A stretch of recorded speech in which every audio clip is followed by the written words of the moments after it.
I want to talk about your concept of power poisoning.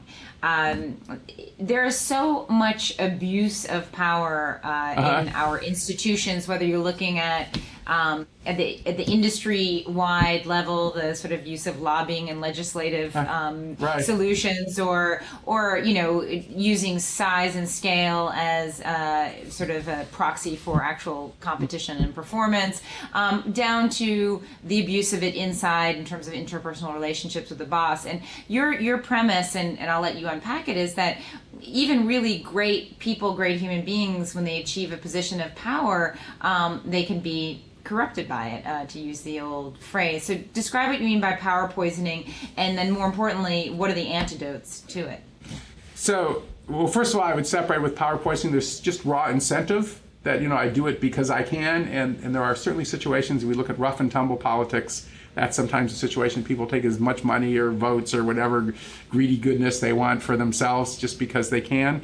There's a second condition which we're talking about here in terms of power poisoning, which I think is something that everybody who's in a position of power should be aware of, which is that we've got a large body of experimental evidence that shows that when you give people even just a little power over others, a whole bunch of predictable and largely, not completely negative, but largely negative things happen.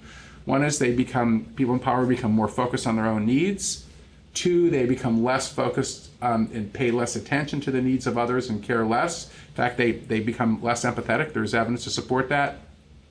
Three, they act like the rules don't apply to them. And the other thing is that they show less control over their impulses. But the sort of irony or fact of life for all bosses and all people in positions of authority is that the happiness and success of the people that they lead depends in part on you sort of being in tune with what it feels like to work with you or be around you. So there is sort of like that, as you described it, the fulcrum of the tension to overcome. And some of the things that good bosses do, we sort of touch on it, is to actually learn how to listen. It sounds incredibly trite, but it's actually much more difficult than it looks. Most of us just fake it some of the time. Another thing is inviting people to criticize. That sounds really simple until you mentioned organizational dynamics.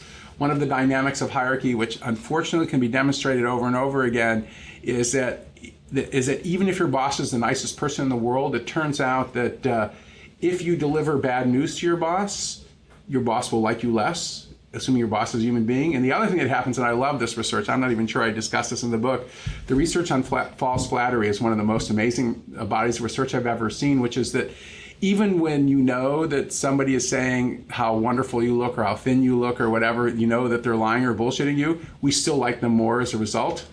And so if you kind of bring that into the organizational context, you end up with a situation where everybody's got incentives for kissing their boss's ass. And there's, and my colleague Jeff Pfeffer talks about this, that's just how you get ahead in an organization. But the casualty of that is the truth, and what a good boss or a good organization needs is to sort of surface the truth. And to bring an example, I would love to see the film, which does not exist, of how the information about the risk of explosions in the Gulf, how that traveled up the hierarchy at BP, because many of us know that BP had told the government that the likelihood of what happened was virtually zero, but I suspect at the bottom of the hierarchy there was a much different probability estimate. And then the last thing, which I already implied with the Brad Bird stuff, is that to me a hallmark of a really great boss is finding ways to get people to fight in a constructive way with you and to sort of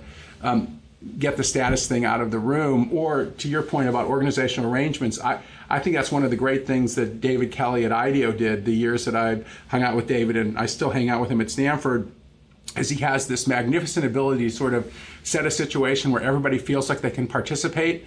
I used to go to Monday morning meetings with all 60 people in the company would be sitting on the floor, and I had another doctoral student, we were studying them, and we'd count how many comments were made.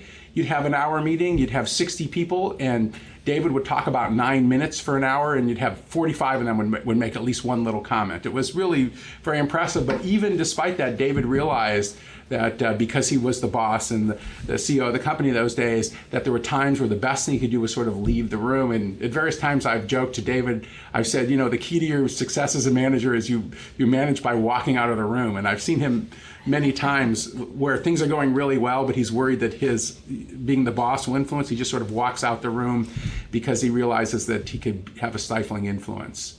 There's two parts of that. One is you got to do everything you can to actually get realistic information as a boss, and at the same time always doubt the stuff that people are telling you because they have so much incentive for not telling you the truth. Because they are human and so are you.